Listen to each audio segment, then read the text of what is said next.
Assalamualaikum warahmatullahi wabarakatuh. Salam sejahtera untuk kita semua. Sebelum pelajaran dimulai, mari kita membaca doa bersama-sama sesuai kepercayaan masing-masing. Bismillahirrahmanirrahim. Semoga di masa pandemi ini kalian tidak pernah putus semangat untuk semangat belajar. Jangan lupa juga kewajiban kalian sebagai siswa untuk selalu belajar bagaimanapun situasi dan kondisinya.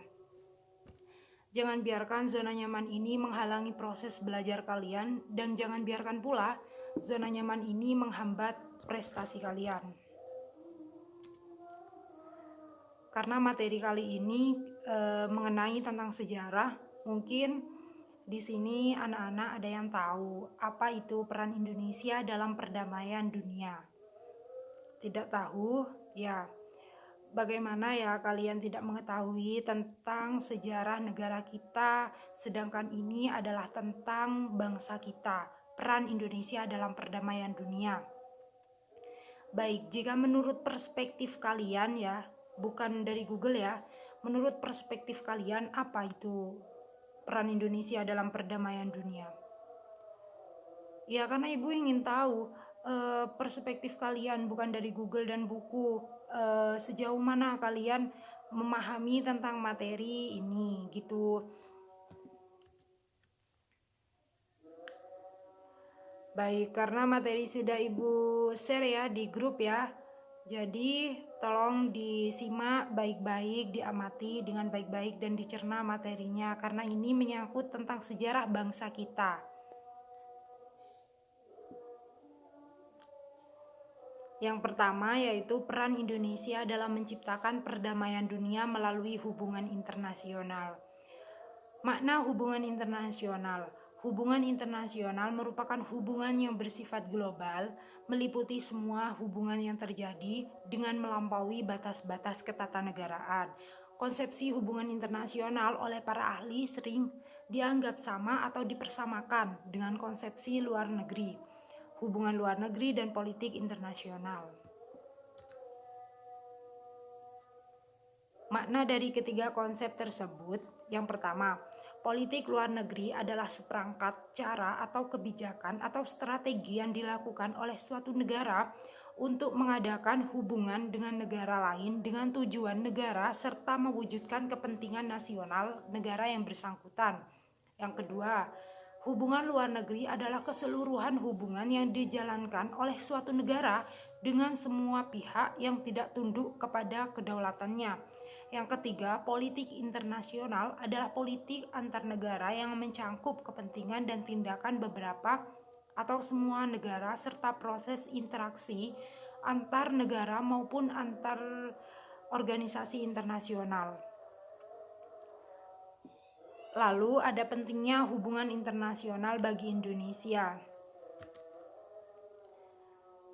Yang pertama, dari faktor internal ya, adanya kekhawatiran terancamnya kelangsungan hidup yang akan datang, baik melalui kudeta maupun intervensi dari negara lain. Yang kedua, dari faktor eksternal, yaitu ketentuan hukum alam yang tidak dapat dipungkiri bahwa suatu negara tidak dapat berdiri sendiri tanpa bantuan dan kerjasama dengan negara lain. Ketergantungan tersebut terutama dalam upaya pemecahan masalah seperti ekonomi, politik, hukum, sosial budaya, pertahanan, dan keamanan.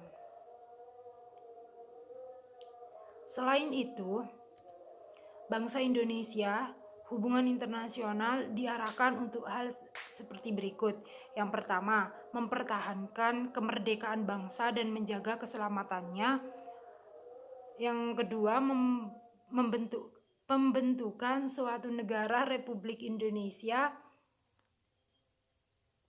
yang berbentuk negara kesatuan dan negara kebangsaan yang demokratis.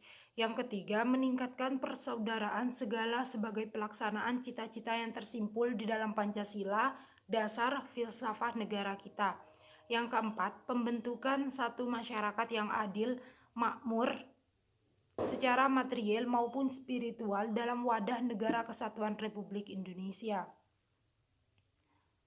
Yang ketiga, politik luar negeri Indonesia dalam menjalin hubungan internasional. Bentuk kerjasama yang dikembangkan bangsa Indonesia. Yang pertama, Indonesia menjadi anggota Perserikatan Bangsa-Bangsa (PBB). Yang kedua, memprakarsai penyelenggaraan Konferensi Asia Afrika (KAA). Yang ketiga, keaktifan Indonesia sebagai salah satu pendiri Gerakan Non-Blok (GNB). Yang keempat, Indonesia menjadi salah satu pendiri ASEAN. Untuk materi selanjutnya, peran Indonesia dalam menciptakan perdamaian dunia melalui organisasi internasional. Secara umum, organisasi internasional dapat diartikan sebagai organisasi yang berkedudukan sebagai subjek hukum internasional dan mempunyai kapasitas untuk membuat perjanjian internasional. Karena merupakan subjek hukum internasional, organisasi internasional mempunyai hak dan kewajiban yang ditetapkan dalam konvensi-konvensi internasional. Lalu, ada organisasi internasional beranggotakan negara-negara. Yang pertama, ada peran Indonesia di Perserikatan Bangsa-Bangsa. Yang kedua, peran Indonesia dalam ASEAN, Associative of Southeast Asian Nations. Yang ketiga, peran serta Indonesia dalam Gerakan Non-Blok. Nah, mungkin ada yang mau menyimpulkan karena materi sudah Ibu jelaskan meskipun sedikit ya. Mungkin di sini anak-anak ada yang mau menyimpulkan dari materi tersebut. Baik, jika tidak ada, Ibu akan memberikan sedikit kesimpulan mengenai materi kali ini.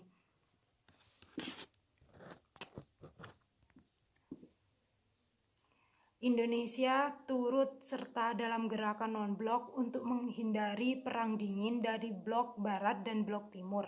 Pelopor pendirinya KAA untuk menjaga perdamaian di wilayah Asia Afrika, ikut dalam keamanan PBB dan mengirim pasukan Garuda dalam hal perdamaian.